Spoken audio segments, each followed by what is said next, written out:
Public exam எழுத போகிறவங்களுக்கு 6th advice.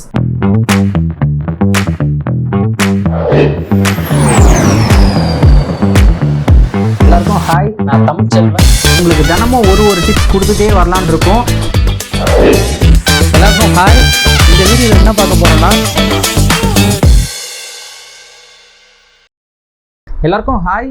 Public exam எழுத போகிறவங்களுக்கு 6th அட்வைஸ்.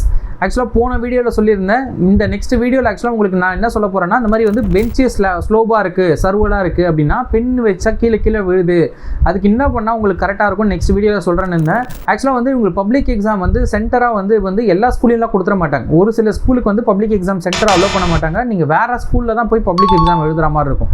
உங்கள் ஸ்கூல்லேயே நீங்கள் பப்ளிக் எக்ஸாம் எழுத மாட்டீங்க, வேறு ஸ்கூலுக்கு போய் எழுதுவீங்க. அதனால் எந்த ஸ்கூலில் போடுவாங்க நம்ம சொல்ல முடியாதுல்ல. உங்கள் ஸ்கூலுக்கு தெரிஞ்சிருக்கும், நம்ம சரௌண்டிங்ஸில் எந்த ஸ்கூலில் போடுவாங்கன்னு தெரிஞ்சிருக்கும். ஆனால் சில ஸ்கூலில் எப்படி இருக்குன்னு பார்த்தீங்கன்னா, பெஞ்ச் வந்து ஃப்ளாட்டாக இல்லாமல் கொஞ்சம் ஒரு மாதிரி ஸ்லோவாக இருக்கும், சர்வலாக இருக்க மாதிரி இருக்கும். அந்த டைமில் நீங்கள் வந்து ஒரு பென்சில் எங்கன்னா வைக்கிறீங்க, பென் எங்கன்னா வைக்கிறீங்கன்னா அது அப்படியே வந்து உருண்டு கீழே விழுந்துடும். அது கீழே விழுந்துச்சுன்னா திரும்ப அது உடஞ்சிரும், அது எழுதாமல் போகும். அந்த மாதிரி ஒரு சில தலைவலிலாம் இருக்கும்ல. அதை எப்படி ஹேண்டில் பண்ணணும் அப்படின்னு பார்த்தீங்கன்னா, ஒரு லாங் எரேசர் வாங்கி வச்சுக்கோங்க, பெரிய ரப்பர் எரேசர் வாங்கி வச்சுக்கோங்க. அது 2 வாங்கிட்டிங்கன்னா ஒன்றும் நல்லாயிருக்கும். அந்த 2 எரேசர் என்ன பண்ணுங்கள், மேலே ஒரு எரேசர், கீழே ஒரு எரேசர், நடுவில் சென்டராக என்ன பண்ணுங்கள், உங்களுக்கு தேவையான ஸ்டேஷனரி திங்ஸ், பென்னு பென்சில் எல்லாமே அதில் போட்டு வச்சுக்கோங்க. இப்போ நீங்கள் சில பேர் என்ன பண்ணுவீங்க, பென் எடுத்து எழுதிட்டே இருப்பீங்க. சில பேர் அப்பப்போ கோடு போட்டுகிட்டே வருவீங்க. சில பேர் வந்து கடைசியாக கோடு போடுவீங்க. எப்போ கோடு போட்டால் ப்ரெசன்டேஷன்லாம் நீங்கள் எப்போ பண்ணணும்னா நல்லது, எப்போ பண்ணணும் அப்படின்றதெல்லாம் நாங்கள் வரப்போகிற வீடியோஸில் சொல்ல போகிறோம். சேனலில் கண்டிப்பாக சப்ஸ்கிரைப் பண்ணிக்கோங்க. எங்களோட 10 வருஷம் ஹார்ட் ஒர்க் வச்சு தான் நீங்கள் பப்ளிக் எக்ஸாம் என்னென்ன பண்ணணும், என்னென்ன பண்ணக்கூடாதுன்னு சொல்லிட்டு இருக்கோம். போட்ட வீடியோஸ் எதனா பார்க்காம மிஸ் பண்ணிட்டீங்கன்னா எல்லா வீடியோவும் பாருங்கள், செம்ம யூஸ்ஃபுல்லாக இருக்கும். கண்டிப்பாக எதனா ஒரு பாயிண்ட் ஆச்சும் உங்களுக்கு ரொம்ப யூஸ்ஃபுல்லாக இருக்க மாதிரி நீங்களே ஃபீல் பண்ணுவீங்க. சேனலில் கண்டிப்பாக சப்ஸ்கிரைப் பண்ணிக்கோங்க. தொடர்ந்து எல்லா வீடியோ பார்த்துக்கிட்டே வாங்க.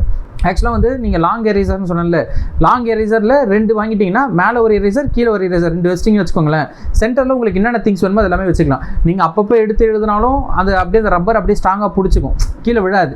இல்லை எனக்கு அந்தளவுக்கு நான் எடுத்துகிட்டு போக மாட்டேன், ஒரு எரேசர் மட்டும் வாங்கிக்கிறேன் அப்படின்னா ஒரு எரேசர் மட்டும் போதும். எந்த பக்கம் ஸ்லோவாக இருக்கோ அந்த இடத்துல மட்டும் அந்த பெரிய எரேசர் வச்சுட்டு, அதுக்கு மேலே ஒரு குட்டி எரேசர் ஷார்ப்னர் மட்டும் அந்த பக்கம் வச்சுட்டு, நடுவில் உங்களுக்கு தேவையான ஸ்டேஷனரி திங்ஸ்லாம் வச்சுட்டிங்கன்னு வச்சுக்கோங்களேன்.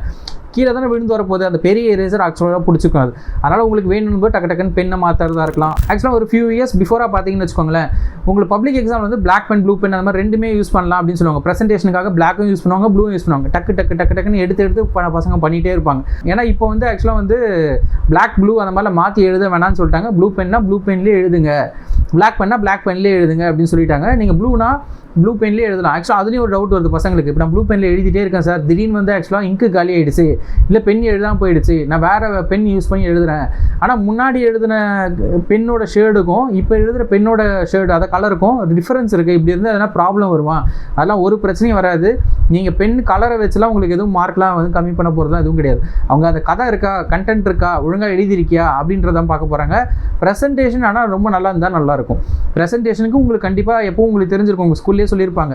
படிக்காத பசங்க கூட மார்க் வாங்குறதுக்கு ரீசன் ஓரளவு படிக்காத பசங்க சொல்ல, ஓரளவு படிக்கக்கூடிய பசங்க நல்ல மார்க் வாங்குறாங்க, நல்லா படிக்கக்கூடிய பசங்க ஓரளவு கம்மியான மார்க் வாங்குறாங்க. அதுக்கு மெயின் ரீசனாக ப்ரெசன்டேஷனும் இருக்குது.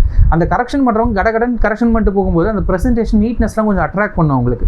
அதனால் உங்களுக்கு ப்ரெசன்டேஷன்லாம் கொஞ்சம் நீட்டாக வச்சுக்கோங்க. இப்போ பப்ளிக் எக்ஸாம் கிட்ட வரப்போது, யாருன்னா பப்ளிக் எக்ஸாம் டைமில் தான் இந்த வீடியோ பார்க்குறீங்க அப்படின்னா எல்லாருக்கும் ஆல் தி பெஸ்ட், நல்லா எழுதுங்க. பிஃபோராக பார்க்குறவங்க இந்த வீடியோஸ் நல்லா பார்த்து வச்சுட்டு இப்போயே நல்லா படிக்க ஆரம்பிங்க. பப்ளிக் எக்ஸாம் ஒரே ஒரு டைம் தான் எழுத போகிறீங்க. அதனால் எவ்வளோ ஹார்ட் ஒர்க் போட முடியுமோ அவ்வளோ ஹார்ட் ஒர்க் போட்டு வச்சுருங்க. ஏன்னா இப்போ உங்களை பப்ளிக் எக்ஸாம் எழுதிட்டீங்க, உங்களோட மார்க் என்னன்னு கேட்குறான்னு வச்சுக்கோங்களேன். அதே 10 வருஷம் கழிச்சு உங்கள் பப்ளிக் எக்ஸாம் மார்க் ஒருத்தங்க கேட்குறான்னா சேம் அதே தான் சொல்ல முடியும். ஏன்னா உங்கள் லைஃப்பில் ஒன் டைம் தான் எழுத போகிறீங்க. அதனால் எவ்வளோ ஹார்ட் ஒர்க் கொடுக்க முடியுமோ அவ்வளோ ஹார்ட் ஒர்க் கொடுத்து உங்கள் பெஸ்ட்டை காமிச்சிருங்க. அவ்வளோ பெஸ்ட்டை போட்டு நீங்கள் படிச்சிங்கன்னா 100% சொல்கிறேன், ஹார்ட் ஒர்க் ஆன பலன் 100% வந்துட்டு தான் இருக்குது. நீங்கள் எவ்வளோ ஹார்ட் ஒர்க் போடுறீங்க, எவ்வளோ சாக்ரிஃபைஸ் பண்ணுறீங்கன்றதை பொறுத்து தான் உங்களுக்கு அதுக்கான ரிசல்ட் வந்துட்டு இருக்கு. ஹார்ட் ஒர்க் கம்மியாக போடுறவங்களுக்கு கம்மியான மார்க் வருது, ஹார்ட் ஒர்க் அதிகமாக போடுறவங்களுக்கு அதிகமான மார்க் வருது. ஹார்ட் ஒர்க் அதிகமாக போட்டேன் சார் ஆனால் மார்க் வருமா வராதா அப்படின்னு டவுட்டில் இருந்தீங்கன்னா ஹார்ட் ஒர்க் கண்டிப்பாக போடுங்க, 100% மார்க் நல்லாவே வரும். All the best.